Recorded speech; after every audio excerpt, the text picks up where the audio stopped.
لە ناحیەی سیروانی سەربەپارێزگای یەڵەبجە 31 ساڵ بەسەر بەردومان و سووتانی بینای و قوتابخانەیەدا تێپەڕ دەبێت کە بەهۆیەوە سەدان شەهید و برینداری لێکەوتەوە لە بەرواری 6/1986 بەهۆی شەڕی نێوان ئێران و عێراقەوە ژمارەیەکی زۆر لە دانیشتوانی ناحیەی سیروان قوتابخانەیەکیان کردە پەناگە و خۆیان لەوێدا حەشاردا بەڵام بەهۆی تۆپبارانەوە قوتابخانەکە سووتا و 184 کەس شەهید بوون و 100 کەسی دیکەش بریندار بوون بە ئامادەبوونی بەشێک لە بەرپرسانی ئیداری سنووری پارێزگای هەڵەبجە یادی و کارەساتە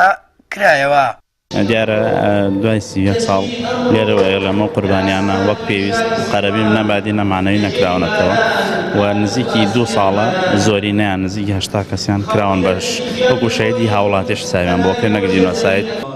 لە ساڵی 2016دا بڕیاردرا بیناکەوەکو خۆی بێڵڕێتەوە و بودجەی تایبەتیشی بۆ تەرخان کرا بۆ ئەوەی بکرێت بە مۆنۆمێنت و ساڵانە یادەکە لە ناو بیناکەدا بکرێتەوە بەڵام بۆی قەیرانی داراییەوە بڕیارەکە تا ئێستا جێبەجێ نەکراوە بەوتەی بەڕێوەبەری شەهیدان و ئەنفەلکراوانی هەڵەبجەش 184 شەهیدیش بە فەرمی لەلایەن وەزارەتی شەهیدان و ئەنفەلکراوانی رێمەوە بە شەهیدی هاوڵاتی ناسێنراون. طبعا هەموو ئەو شەهیدانە کە ژمارەیان لە 184 شەهیددایە سەرجەم ئەو شەهیدانە وەکو شەهید ناسێنراون هەموو ئەو مینحە و پێداویست خزمەتگوزاریانی کە شەهیدەکانی کە سودمەنە بە هەمان شێوە ئەوان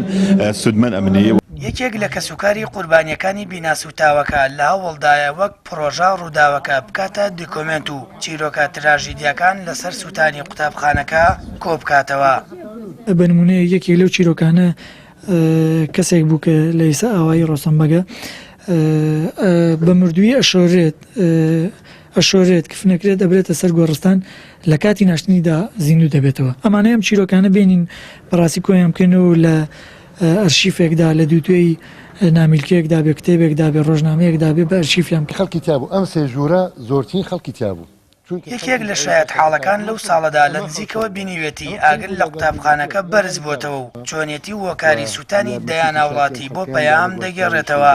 و من زۆر بەداخەوە خەڵکم بینیوە بەگرەوە ڕای کردووە ئاژەڵم بینیوە بەگرەوە هاتوۆتە دەرەوە کە بڵێن لە حەوشەینەکە و تەنانەت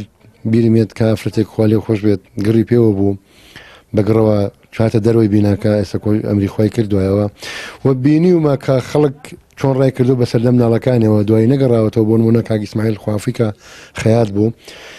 لەگەڵ ڕایە کردە ژوورە مناڵەکانی بێنێتە دەرەوەی لە گەڕەکەدا بەڵام بۆ دووەم مناڵی یا بەسیام مناڵی بوو کە چووە ژوورەوەتر نەگەڕایەوە. ئەگەرچی ساڵانە بە مەراسیمێک یادی قوربانیانی بیناسوتاوەکەی ناحیەی سیروان دەکرێتەوە بەڵام بەوتەی کە سوکاری قوربانیەکان حکوومەت کەم تەرخەم و تا ئێستا قەرەبووی مادی و معنەویان نەکراوەتەوە هەر بۆیە ساڵانە بەشێک لە کەسوکاری قوربانیەکان ئامادەی یادکردنەوەکە